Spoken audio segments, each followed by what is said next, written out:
Hola amics, hola amigues. Avui anem a parlar de l'exposició del ninot de Falla en la ciutat de Xàtiva a través de la història.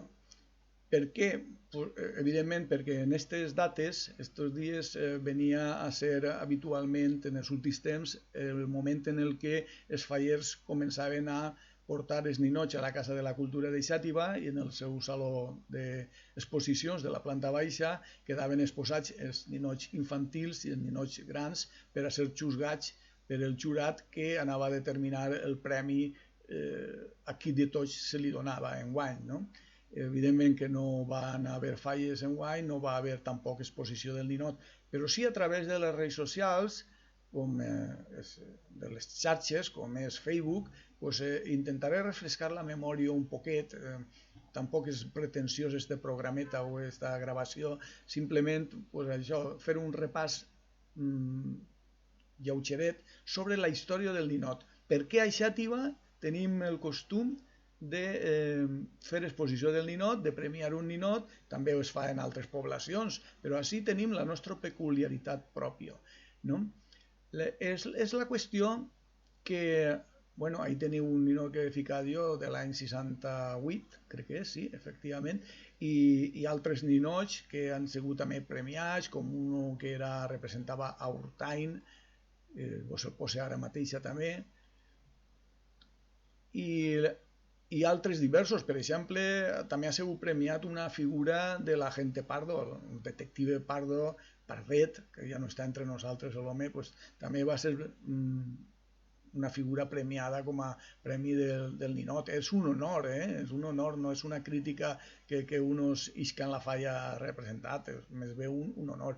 Alcaldes, tenientes d'alcalde, consejals, de tot han eixit en les falles, lo normal, no? Els personatges públics són el punt de mira de l'artista a l'hora de confeccionar una crítica o una escena per a la falla.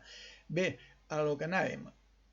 Com naix la idea a Xàtiva de fer una exposició del ninot o de considerar el ninot com un element de la falla que té que tindre uns trets especials, no? I donar-li un premi, etc. Pues això naix en l'any 1936 concretament. En aquell any, pues el dia 9 de març, a les 5 de la vesprà, no, a les 5 no, va ser a les 9 de la nit. A les 12 cremaven les falles i a les 9 de la nit van retirar el ninot que el jurat va determinar que era el millor. Estem en l'any 1936, recordeu, històricament, el mateix any que va esclatar la Guerra Civil Espanyola, va ser en juliol, però en el mes de març encara van celebrar falles aquell any en la ciutat de Xàtiva, en València i en els llocs on se feien.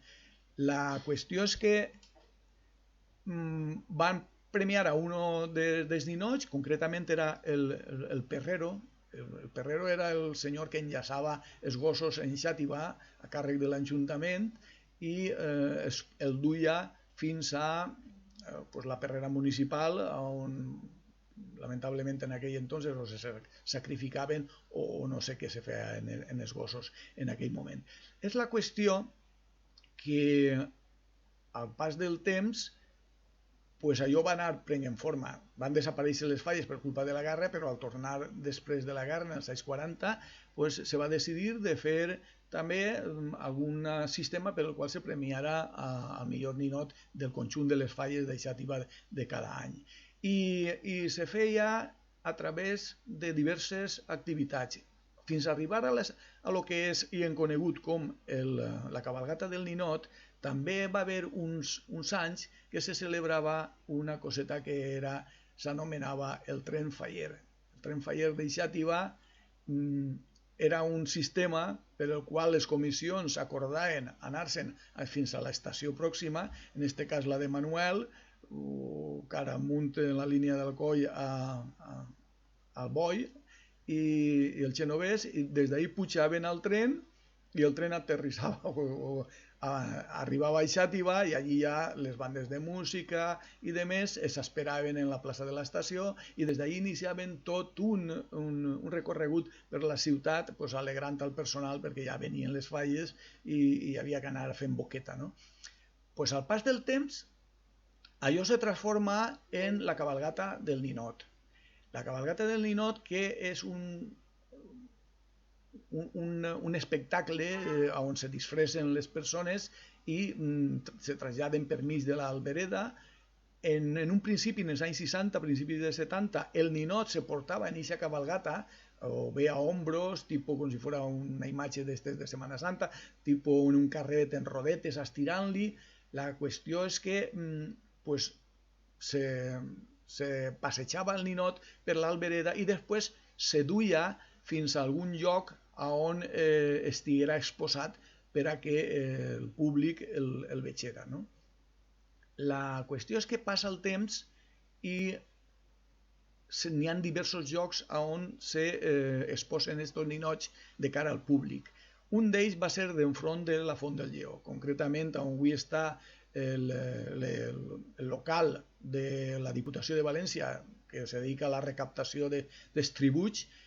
Pues allí, allò era de Muebles Cendre, en l'edifici Selgas, i en aquell escaparate, en les vidrieres, darrere se van posar els ninots de Falla durant diversos anys perquè el públic des de l'Albereda passejant pues, es contemplara i fetxera. El mateix que se fa avui en la Casa de la Cultura, on des de que la van inaugurar en 1991 pues, se fan les exposicions, però fins a 1991 hi havia que buscar altres indrets on exposar-los. I no n'hi havia tantes falles com ara, evidentment, eren menys ninots, però bueno, també feia falta un local gran. I aquell local va ser durant alguns anys el lloc d'exposició de les falles, de les ninots de Falla. També un altre lloc va ser el baix de lo que és la biblioteca actualment, el Pebre Negre, on està situat el restaurant Pebre Negre. Allí també s'han exposat els ninots de Falla abans que obrirem la Casa de la Cultura en l'any 91.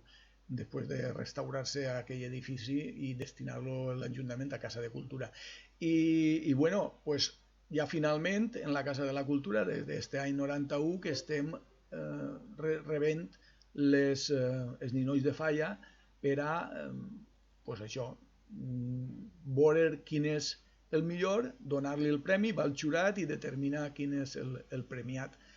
Al llarg de la història vos dic que han sigut premiats moltíssims ninots de Falla.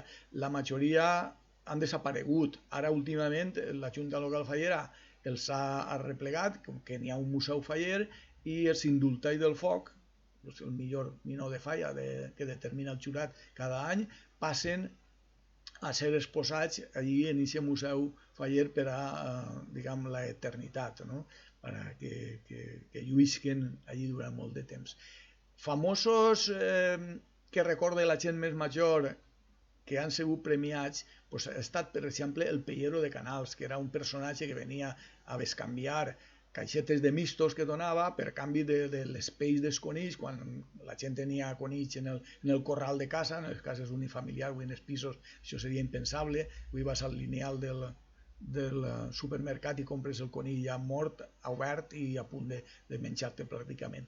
Pues entonces hi havia que matar el conill i la pell, què fes de la pell del conill? Pues n'hi havia persones que comercialitzaven en ella com el Pellero de Canals i el Pellero de Canals el van treure en una de les falles. La qüestió és que va ser premiat. L'agente Pardo, el detective, també va ser premiat el nino d'ell, en la falla concretament de l'Espanyolet en els anys 70.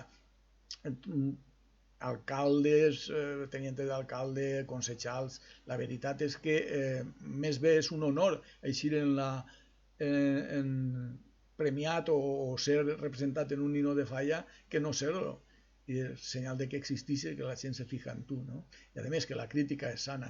Bueno, doncs això volia contar-vos com s'ha desenvolupat així ràpidament, perquè seria molt llarg de contar el tema del ninot de Falla en la ciutat de Xàtiva, cosa que enguany no gaudirem, però que este vídeo gravat a través de les xarxes socials divulgat és el que pretén, que recordem que el ninot de Falla està ahí esperant-nos, perquè l'any que ve ben segur tornarem a veure els ninots en l'exposició i la cabalgata del ninot per mig de l'Albereda. Que tingueu un bon dia. Moltes gràcies.